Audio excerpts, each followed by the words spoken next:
Thanks for joining me again, where I'm still battling the elements on my studio build. So where did we leave off? Let's have a little recap. So I had got rid of the old shed, dug up the old foundations, and framed the footprint for the new studio. Dug foundations for each of the four corner posts, and in general just battled the elements.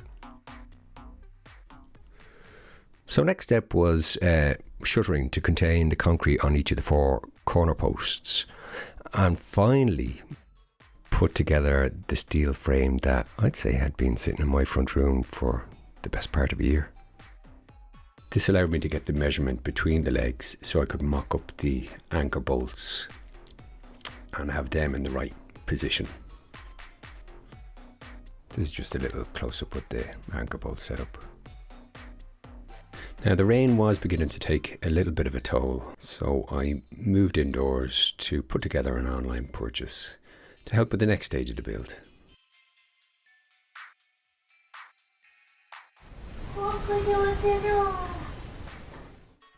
So thankfully the blue skies made a little appearance, which lightened the mood. My batteries were recharged and I was able to get back out at it. I also bought a rebar twister and a box of rebar ties. Actually, not a rebar twister. This is what a rebar twister would look like. A rebar tie twister and a box of rebar ties. Put together some basic rebar reinforcement and started my first mix. I also vibrated the concrete to get all the air out and just make it sit better. Each of the four corners was taking about 4 or 5 mixes of concrete to actually bring it up to level. And how I got my level was I hammered down a piece of rebar in each corner, leveled those out, and was able to bring the concrete up more or less to the top of the rebar. Another mix here would have brought me over the rebar, so I just figured I'd use some shimmies under the steel to bring it up to level.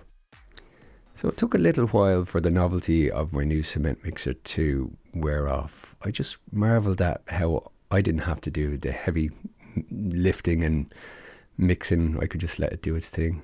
But yeah, eventually the novelty did wear off. And my plan to keep it clean forever, that slowly subsided. So I was resigned to a life of dirt and grime and dents and knocks. This is where I think it received its first dent. Boom. The poor thing. Oh well. Next step was to remove the shuttering and to clean up the pads. Add a little fall protection as well. Didn't like the way those anchor bolts were standing up like that. I had all sorts of visions going through my head. I kept some lock nuts on the bottom to assist with raising the steel frame and added radon barrier to act as a damp-proof course. The next step was a milestone moment. After months of digging around in the dirt, I was finally coming out of the ground.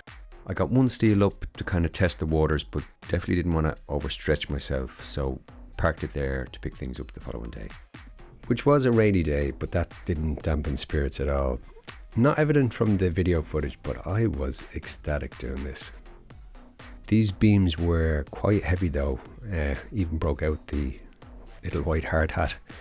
And I was so glad of the mini digger for assistance. I wouldn't have been able to do it otherwise. So with my faithful Waku ladder that I actually got as a Christmas bonus back in 2003, some ratchet straps and the mini digger, I was able to get the steel up. You'll have to excuse my camera angle here. All my brain power was used up making sure this thing wasn't going to fall down. You'll see the process in more detail when I move on to the other side.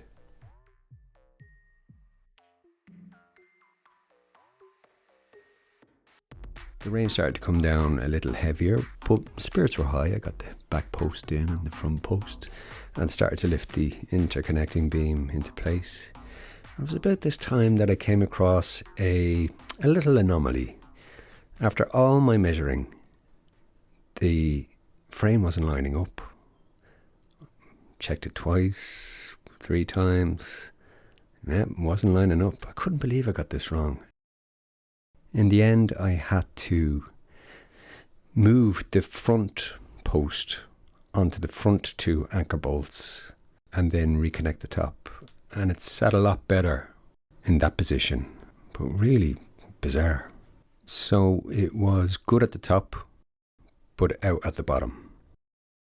Again, I couldn't believe I got this wrong, but you know, this was my first time doing it. I just put it down to inexperience. So the next stage was putting up the purlines. This was definitely easier because they were much lighter than the steels. And I sort of had mixed emotions doing this. It was, on one hand, amazing. You can begin to see the shape of the studio. But on the other hand, oh my God, what are the neighbours going to think? This huge big steel monstrosity going up in the back garden. Now, it's not something I rushed into. I did take measures to make sure it was fairly hunkered down. Some more technical than others. On some level, it must have looked as if I knew what I was doing because my wife video called her parents to show progress, so a little win.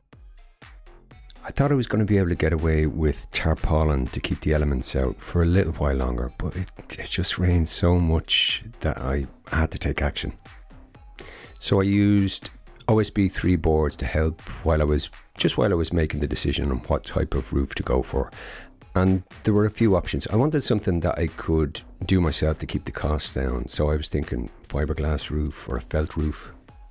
But that decision was still a little ways off, so I had time for that. My main objective was to make the footprint of it dry so I could move on with the next step, which was putting in a concrete floor.